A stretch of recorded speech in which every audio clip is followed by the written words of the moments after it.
The Honorable Justices of the Supreme Court of the State of Iowa.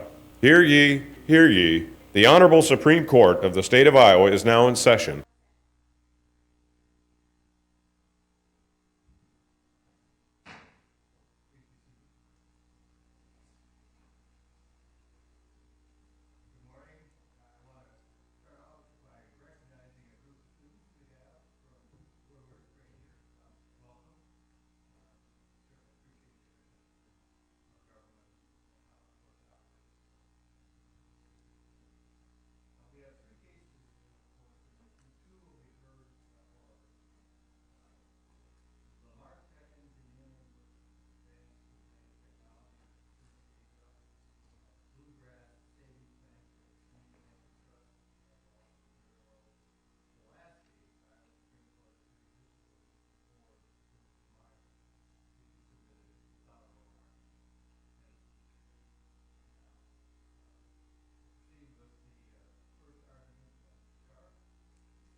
Good morning, Erik Scharf on behalf of Lemartec. Joining me at council table is Tom Bays of the Bradshaw firm. If you're like me, your head is swimming after reading these briefs. I've read them through probably 15 times each, and by the time I've finished one, I've forgotten what was in the first one.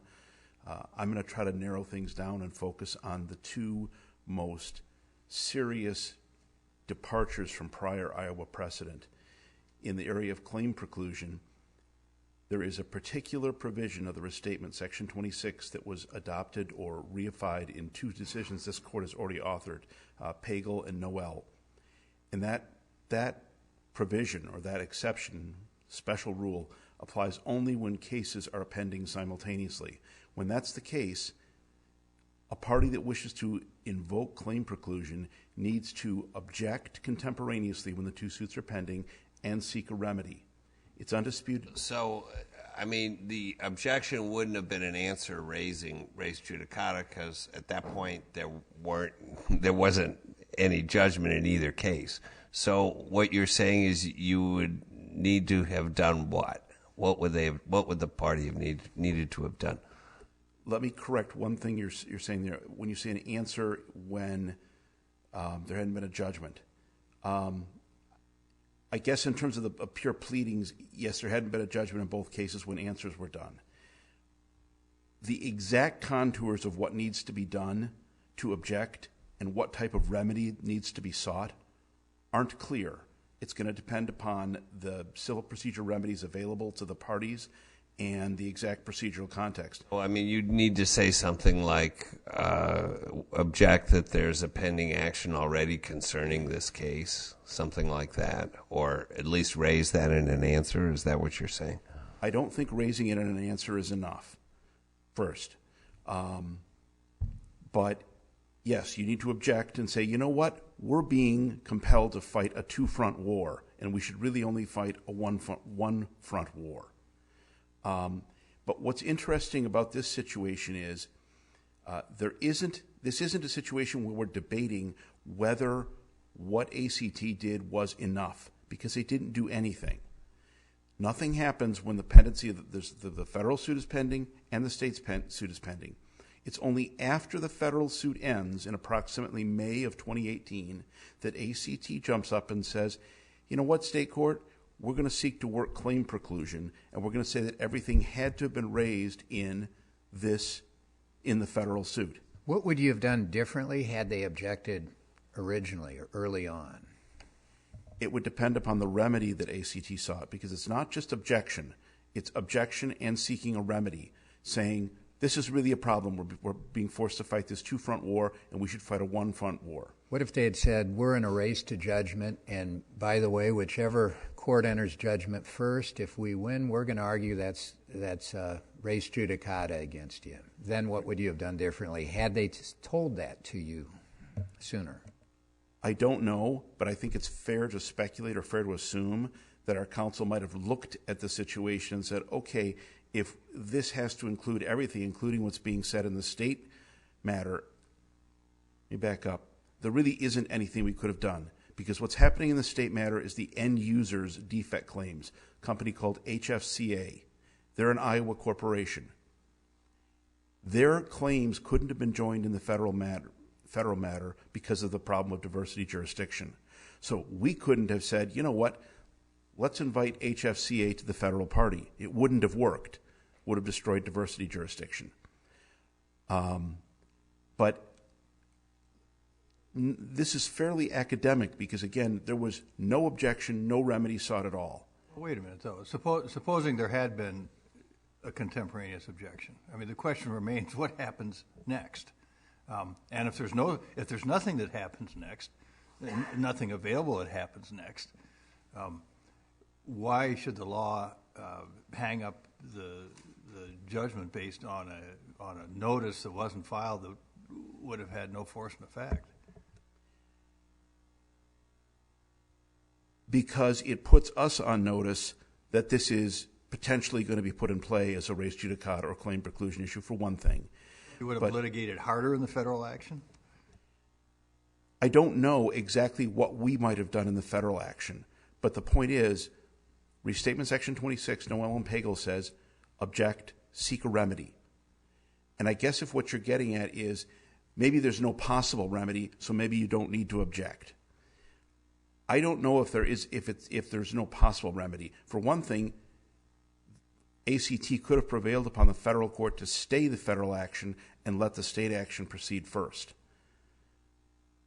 That's one possible remedy. So setting aside the kind of notice res judicata issues, so Lemartec files the cross-claim against ACT in April of 2016. Is that right? I believe that date's correct. So setting aside the jurisdictional issues, which I understand, but what claims at that point could your client have asserted against HFCA? So prior to the time of the state lawsuit initiated by HFCA.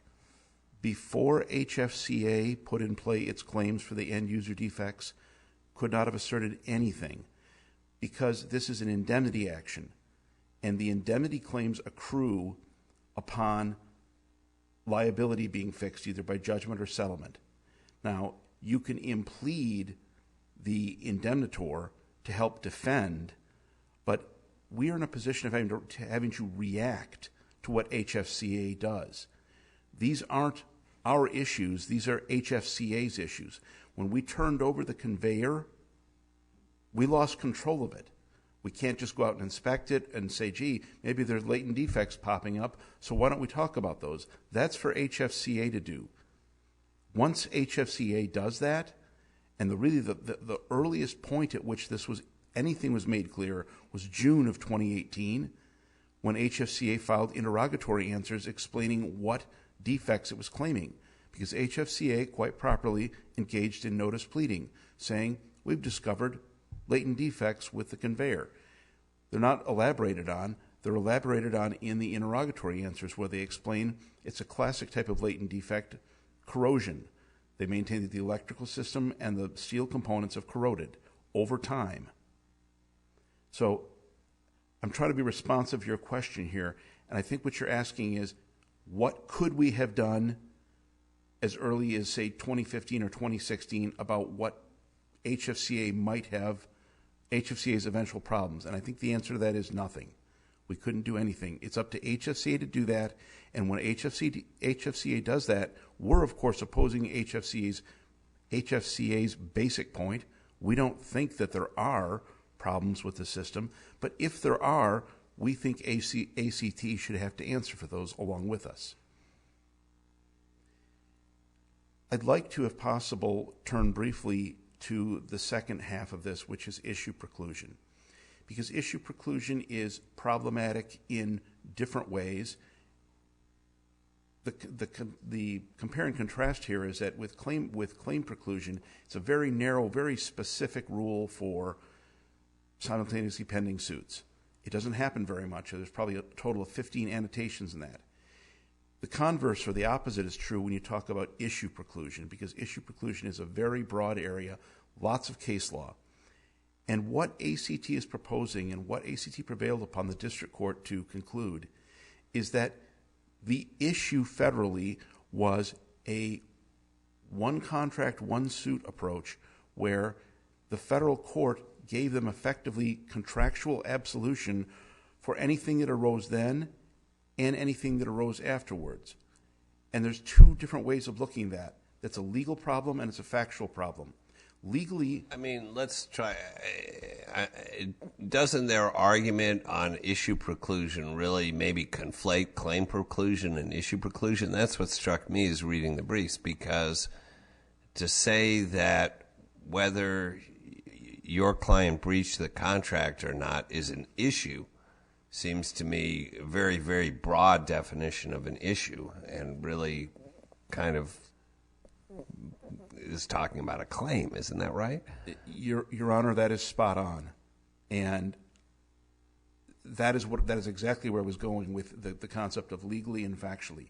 Legally, it takes the concept of issue preclusion and conflates it with claim preclusion, because it's not focusing on what was actually found, discrete findings of fact, such as in some of the other cases where this court has affirmed issue preclusion, whether a particular pile of snow was negligently left in the city, or whether a particular contract was procured by fraud in the case of a disciplinary proceeding. This, if allowed to stand, blends together the concepts of issue and claim preclusion with this incredibly broad concept of issue. Let's set that aside for just a second, because there's a separate factual problem here. Because issue preclusion, as its second element, requires that the issue have been actually litigated. And whatever else I know, and I realize it must be frustrating with the factual claims going all over the place in this case, but you can determine what was actually litigated on the face of a 5-page document, the federal court judgment and order. And that judgment and order does a few things, but mainly what it does is say that it is focusing upon the issue of who's going to bear the responsibility, who's going to bear the cost for what we call the SPG overruns, the installer. Because when SPG started assembling this kit that ACT built, they ran into problems. They had to re-drill holes. They had to acquire longer lag bolts because things didn't quite match up. That's what the federal suit was about. Now, were some of those things denominated as defects? They sure were. The argument is it's a defect if the holes on the pieces of the scaffolding don't line up and have to be re-drilled.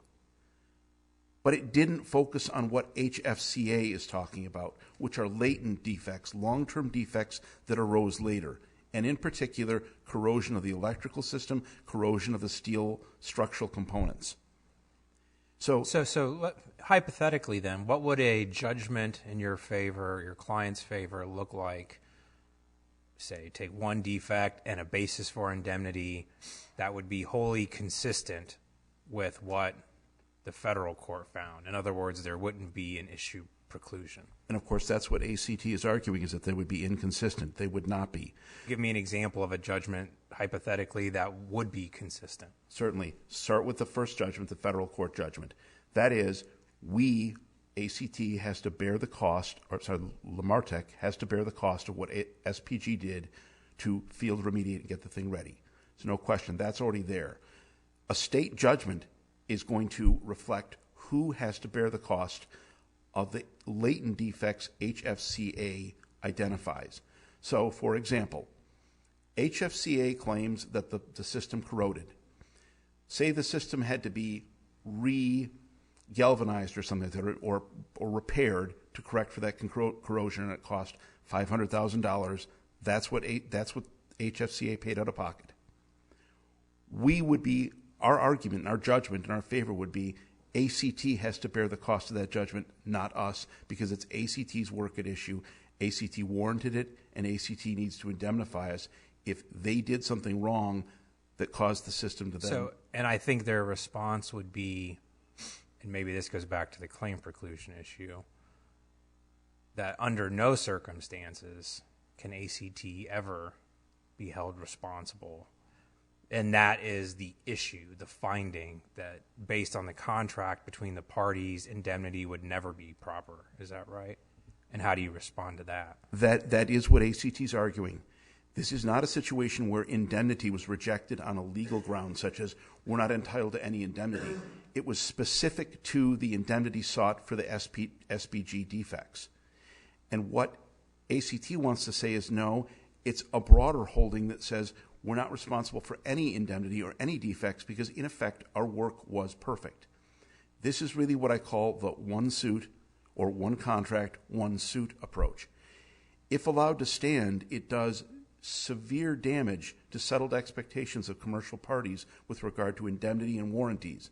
Because at the first instance there's a warranty suit or a claim that there's some problem with a piece of construction, that would then wipe clean the slate of all future claims. This court, or actually the Iowa Court of Appeals, has actually addressed a situation remarkably similar to this. We cite a panoply of cases nationwide talking about how latent problems lie outside of res judicata. And this court, or the Iowa Intermediate Appellate Court, has a case called Ellsbury versus Wales. It's about construction where a family where they contract for an addition to be put on.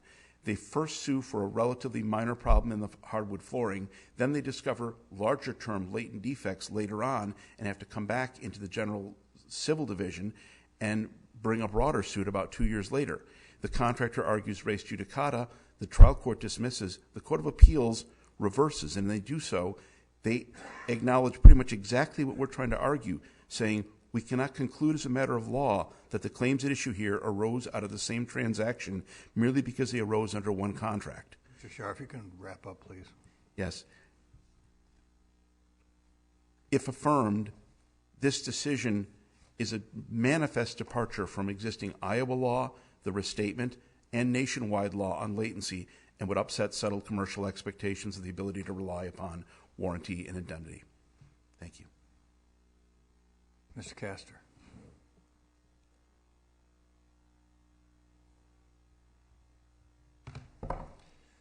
May it please the court, counsel.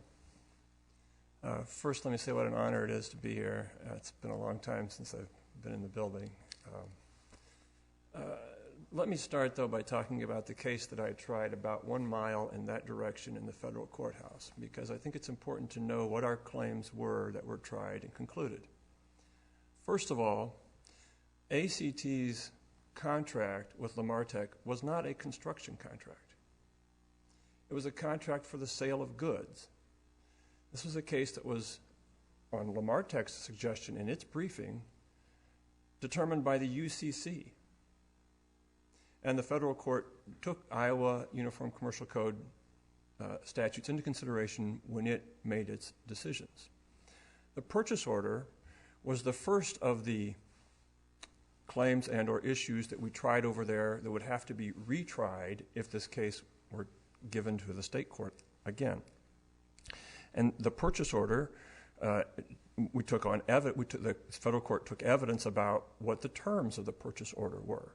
And that included, as you can see from the federal court's ruling, that included evidence about the bid package, which contained specifications for the goods that were being sold for the design and construction. Here's the thing. I read the district court order, and it was pretty cryptic about what your case was about. But then I read the Eighth Circuit, and would you agree that amplifies a little bit more what the nature of the case is, where they affirmed your judgment? Would you agree with that? On the issue of what the purchase order contained, and what the terms of the purchase order were, which is one of the issues. And that seems to support their characterization that the federal court case was about installation problems and delay and getting the goods to match and things like that. Whereas now the present case is, even after all of that stuff, even taking the slate clean after that, there's the conveyor doesn't work; it's defective. And isn't that a different, kind of set of contract breaches? And can't you pursue two different breaches of one contract? That's where I'm coming from. It is not a different set of contract breaches. The information in the Eighth Circuit Court of Appeals decision related to the appeal, which was much narrower than the case that we tried in district court.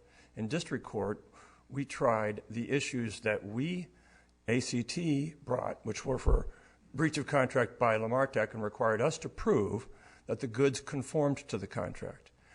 And we took evidence about whether or not the goods conformed to the contract. There were witnesses called. There was 4 days of testimony about beveled washers, about torque arms, about vibrator plates, about electrical systems, tripper cars. It was long and tedious. There were tons of facts relating to every different piece of all of the goods that were sold by ACT to Lemartec. You also provide some design services as well, your client. Yes, we provided design services and fabrication services. We fabricated what we designed. And as I understand the present case, it's not so much that these items that your client delivered didn't conform to what was requested by Lemartec, but it's that these items weren't suitable to get to create a working conveyor. Isn't that a different case? It's the same case. That's exactly the issue that was in front of the federal district court. Lemartec argued that the goods that were sold were not fit for the particular purpose. Right, but then those issues, as I understand it, were fixed in the installation, and it was installed and it was supposed to work, and then it doesn't work. Isn't that kind of the new case? If they don't work, as HFC has alleged, whatever defects HFC may claim are there are defects that existed at the point in time when the goods were delivered from ACT to Lemartec. Now, it may be that they were discovered at a later time. Would you agree that Lemartec could not assert a claim for indemnity of HFCA's claims until such time as those claims are actually asserted? Yes. Okay, so I guess to me, doesn't that indicate then that your real issue here is not claim preclusion, it's issue preclusion? Like, I want to separate those two things. So let's assume that the state court action was never filed until after the federal court judgment. At no point could they have asserted the indemnity claim against your client during the pendency of the federal litigation. Is that right? I don't think that's accurate. I think they asserted it during the pendency of the federal litigation on October the 26th, 2017. No. Let's assume in this fact pattern that HFCA does not file its claim for latent defects until the federal litigation is concluded. Under that fact pattern, at no point could they have ever asserted an indemnity claim against your client. Yes. So doesn't that indicate then that the real issue here is issue preclusion and not claim preclusion? I don't agree, because I think that the indemnity claim by HFCA depends upon the breach of contract claim that was litigated in the federal district court. You might think that we're conflating our breach of contract claim with what issues were necessary to establish the breach of contract claim, like the terms of the contract or whether the goods conform to the contract. Those issues were litigated, but they were litigated in the context of the entire claim, the breach of contract claim. The indemnity claims, both of them, require necessarily, because there's no other source of indemnity in this case, they both necessarily require the breach of contract or breach of warranty claims as dependent claims upon which, without which they cannot be brought. So even though the HFCA indemnity claim was not asserted in the federal court case, all of the prerequisites for the HFCA indemnity claim were asserted in the form of the breach of contract claim and the breach of warranty claims. If we don't apply res judicata, are they getting a second bite at the apple? Absolutely. I cannot imagine requiring the state district court judge to listen to the same 4 days of testimony about the same vibrator plates, beveled washers, galvanizing processes, fitness for purpose, specifications, what was included in the purchase order. All of those facts and all of that evidence would have to be submitted again.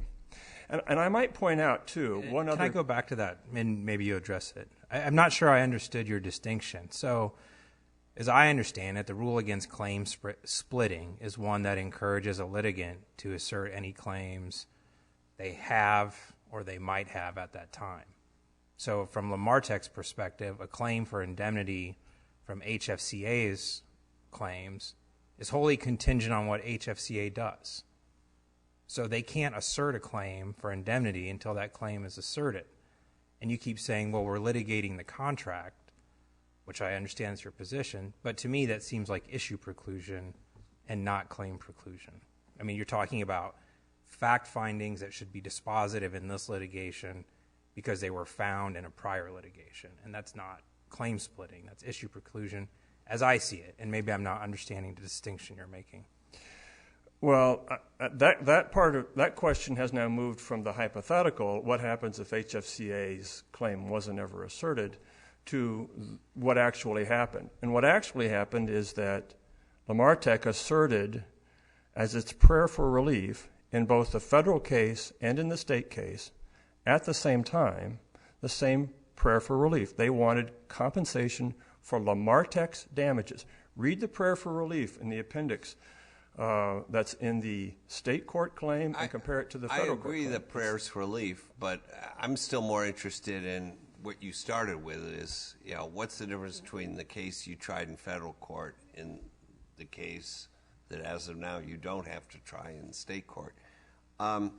If we're down to issue preclusion, following up on Justice McDonald's questioning, then can't we send the case back, and then if there's a particular issue that comes up and you can point to something that was ruled on in Judge Woolley's findings and was resolved, you can say that that issue is out of the case, and we go from there. What's wrong with that?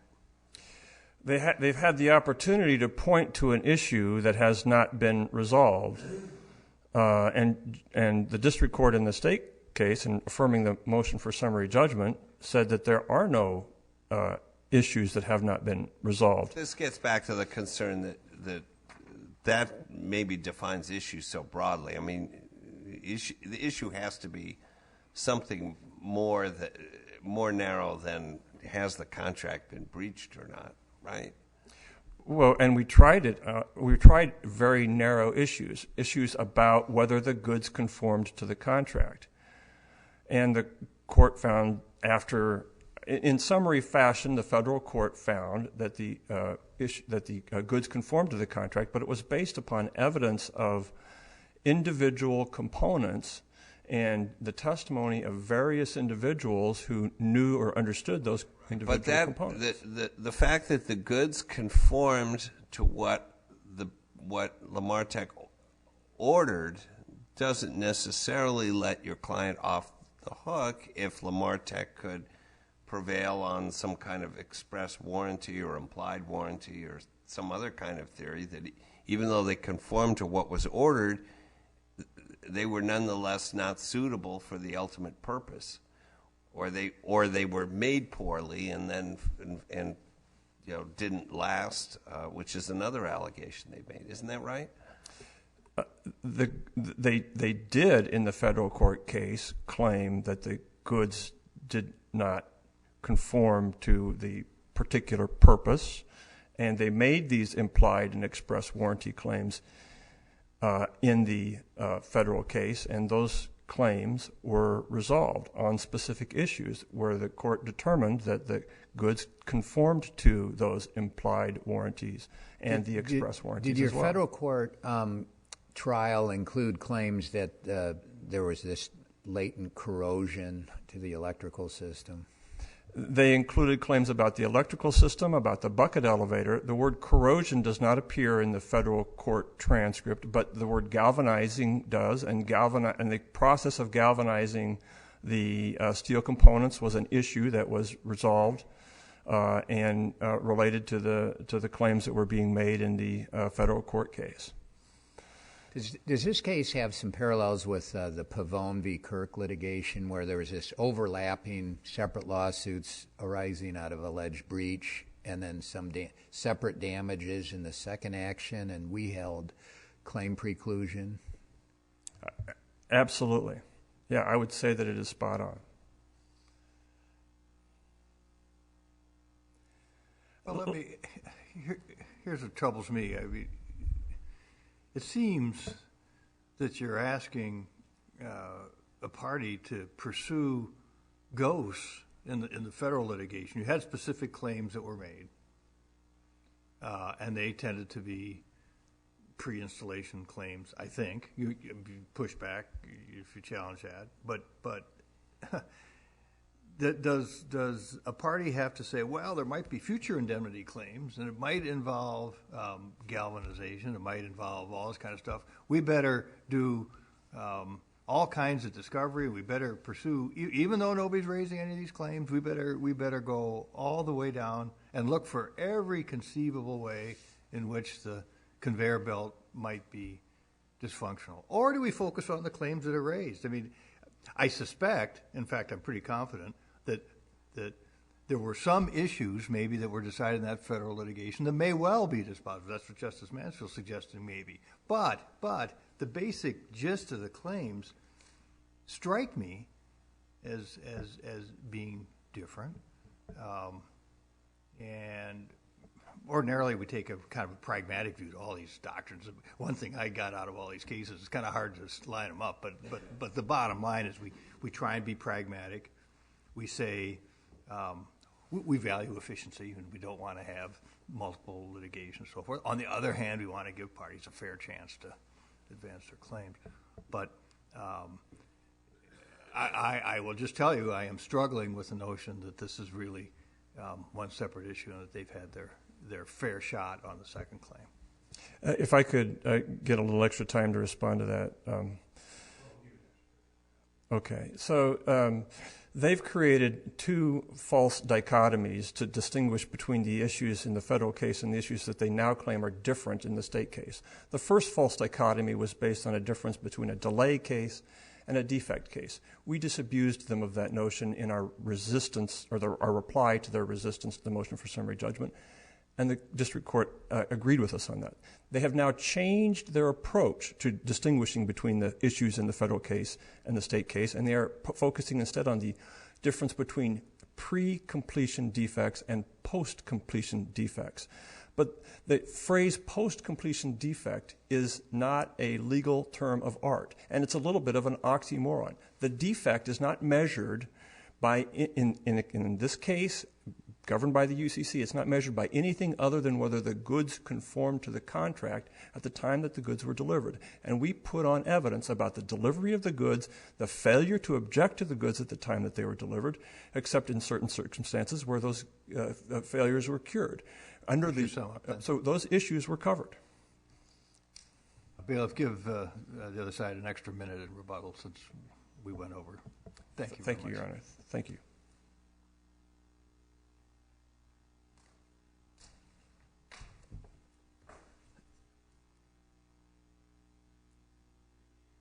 Notice that so much of what learned opposed counsel is addressing to try to say that the two suits are really one stems from the pleadings.